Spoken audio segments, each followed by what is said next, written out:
Hey Mark, I got your amp done. I didn't feel good the last couple days, so I didn't come down to shop and take this last video for you. But feeling better today, so we're gonna go ahead and take it. We got all your switches cleaned up, everything's lubed inside. We got the ALC set properly, so that when you set it, it's gonna read properly here on what you're actually doing. It was off a bit, so everything's been tuned up. I put your aux where you asked for. Not going to show it. I'm just going to go on 40 and show you it working. I tested all the bands. I went through everything. I got the units unplugged, so I don't want no one like screaming at me that I got the cover off and I'm going to die. But you can. It's high voltage in here, so don't go screwing around. But I'll bring you up top here. All right. Your filter capacitors were good. Your bleed down resistors are good. You're getting your proper voltage. We're getting around 2500 volts on 120 volt outlet. A couple parts that we did go and replace in here was this. This is kind of your soft start relay, and this is the resistor for it here. And you'll see, I don't know if you could see it. I'm trying to get some light over there. See how it's bulging and breaking apart and everything there, so we replaced that.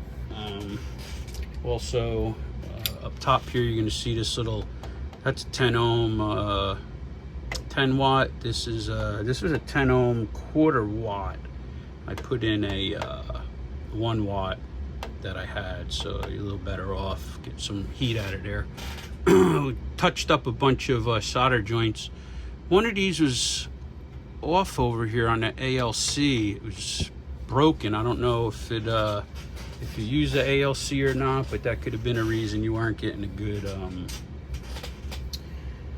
good use out of it. This is the one we took out, that little 10 ohm one. You can see it's just fried, smoked, probably because that wire was broken back there. All right, so we cleaned the boards all up. We went through the whole thing, cleaned everything up. We cleaned the relays up, touched up on a bunch of solder joints. Some of the solder joints are really poor. So now we'll come over to Parasitic over here. We rebuilt the Parasitic. These coils were all mangled all over the place. Just one of the resistors that came out, I mean, just toasted. Trying to see what else we replaced in there. We grounded the grids on the bottom. Not grounded them, we re-grounded them. Had these little wires in there. Pulled them off. Pretty bad soldering. You can't really see, but it's not a good solder joint that was on there. So you must not have had the right iron. We pulled this off the top, off the front here, because it was kept catching me when I was working on it. And this is your biasing capacitor right here. This is how you bias these tubes out. Anytime you guys put new tubes in these amplifiers, you got to set this bias. You got to rebias this amplifier. You can't just pop tubes in. And I can tell you from the factory, these was never biased. And I'll tell you why it's impossible that it was biased, is because this wire here runs up inside a Teflon. There's a piece of Teflon tubing in there. And this fits snugly in it. And this copper outer sleeve moves up and down. You guys probably saw them in some other linear mobiles and stuff that use them in bigger amps. So that came out, and this is the piece that had to go back in, the length. I don't have the actual piece, but I just had this. So about to where my finger is right here. So you're looking at about an extra inch inside there. And you need it. You could not get the right capacitance to, even with new tubes, to bias them out with the way it was. So we took care of that. We cleaned up all your band switch contacts, a little deoxit on there. We did the band switch in the back there. I'm gonna fire it up. Let me put a cover on here and get you on. I gotta get a screw. I think I've got one floating here somewhere. Where'd I go? I'm losing my mind today, you know. I got a screw here somewhere. Where'd I put it? Oh, it's over there. That's all right, we'll use this one. I'm gonna put it in this corner here because that's where the safety switch is. The switch that was in the back here, you saw a little white piece sticking up. If that's up, this cover's off, it won't turn on. So we're gonna plug her in and we'll turn it on. Put this back. So all the parts I took out, I'll put in a bag and send them back with you so you have them, if you want them or not, but I don't want them either. So what we have here is, for my setup, might as well show you. I got a FT710 here on the bottom that we're using. Goes into this switch, both of these radios. Oops, easy, boy. Easy. Too much money getting thrown around there. Goes into that switch, then it comes down to this switch. So either one of these radios can get fed to this switch. This switch goes to my bench or to my other switch for antennas so that I can go right out onto the air. I have a foot switch hooked up on the back of this.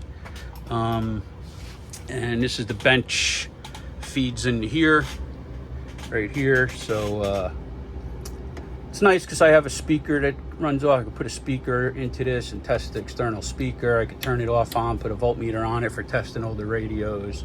And then this is your radio from the bench over there. Comes in, goes to radio in or transmit in or whatever. And this is your transmit out to the load. All right. And up top there, I'm trying to get this all in. Come on, well, maybe like this. It's hard to get everything. Do it like this. I don't know how good you can see. Well, I don't know how good you could see. Up here is the watt meter. I'll just key it so you can see it up there. It's on peak hold right now. You put it on. It doesn't matter. Wherever you feel comfortable. Right, we're gonna go to operate.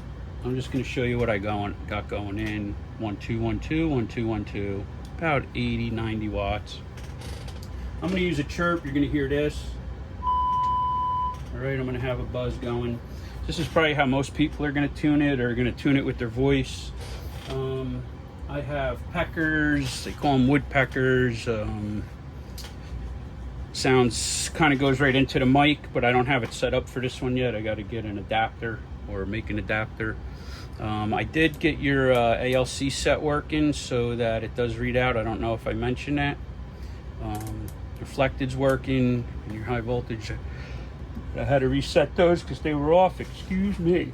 So now we'll just little tone here, and we're gonna key. And what you're gonna do is, so when I tune these amps, I see people tune them all different ways. The easiest way for me is I kind of look up in the book whatever frequency you're going to be on, the band, and it'll give you a reference to where to start, where to set your plate and load. Do that first. Make sure everything's set up. Just don't start keying and going down with it, right? First thing I do is a load, all right? And I'm going to show you here. We're going to bring that load, and we're going to get that grid up to the highest. There. So that's about, we got your grid up, right? Now I'm gonna unkey. I'm gonna let it sit a while. About 5 seconds you wanna be keyed down. It shouldn't take you too much time to really tune the amplifier up right. If it's taking you more than 10-15 seconds, you're just not seasoned at it yet. You'll get there, but that's how you save your tubes. You wanna let these things cool off, right? Heat kills, heat kills. We'll go back in, and now we'll do our plate.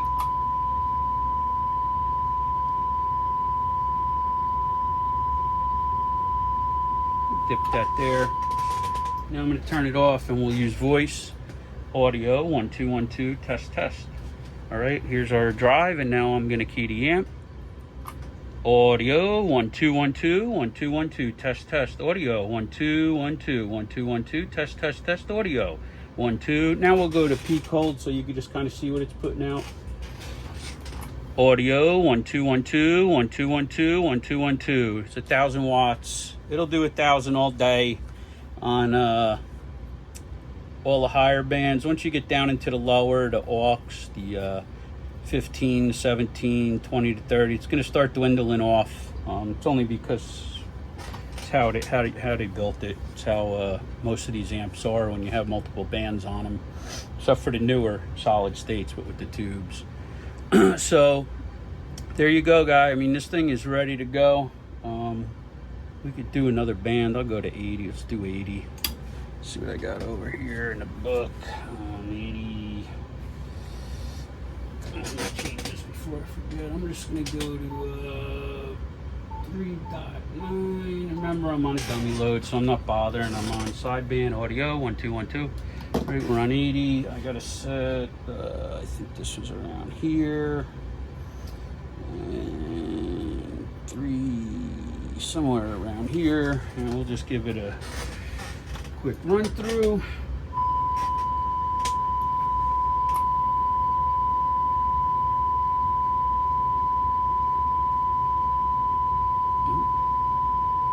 Getting some grit out of that, huh? Guess I had the wrong numbers written down here. I knew I did, but we'll run it through again. Let it cool down a little. Again, 5 seconds. Let it cool and go back. You can go back and forth, back and forth, back and forth all day to get the max out of it if you want, but I'm not trying. Let me go back to tune here. It's easier to tune on tune.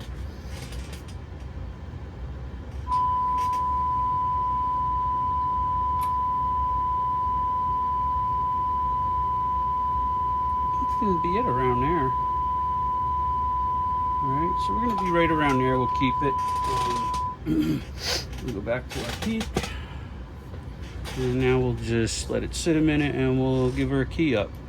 Audio 1212, 1212, 1212, 1212. Yeah, see, I should go back and forth a little more. You get 1,000 watts out of it easy once you start tuning it. Write your numbers down when you get done, all your bands. I usually do lower band, middle band, and top band, and I write each one down. 3 for each band. This way I have them, because I know I'm always floating around different bands, and it's good to be kind of close right when you start. So it's just a little thing I do. I am going to show you guys another something here that I haven't showed anyone, but if you go to iPhone or iPad, there's a thing called a frequency generator that you can use. It's going to be right here. It says F1, right? You're going to F generator, you're going to hit it. It's going to open up like this. All right, so you can put your frequency, a pattern, adjust your volume on it, and that's this. And another nice thing that it has on it, it's called this burst, all right? And I'm going to show you what the burst is. And this is where I kind of leave. I leave mine on shaped 5, and I go all the way down, 37.6 milliseconds. That's how fast it's bursting, and my volume's all the way up.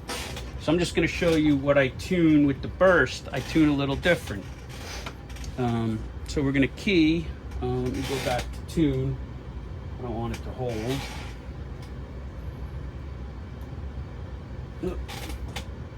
So that's what that sounds like. It's like a woodpecker, but it's not actually a woodpecker, but it works kind of the same. So if you don't have one, you can use this on your phone. And I think the app's free, so.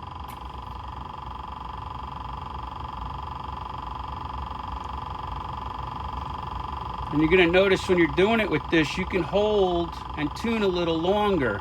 And I'm gonna show you why in a minute. If you look over to your grid and load, there's not much happening over there, right? See how the grid's not going up in the plate? That woodpecker doesn't kill your tubes, and I highly suggest that people that use that. But the only reason I showed with the tone is because most people use a tone, or they whistle so inconsistent, or whoo, ah, whatever they do. It's so inconsistent, it's hard to actually tune where you want to tune. So again, I'll show you the woodpecker, and watch the grid and plate.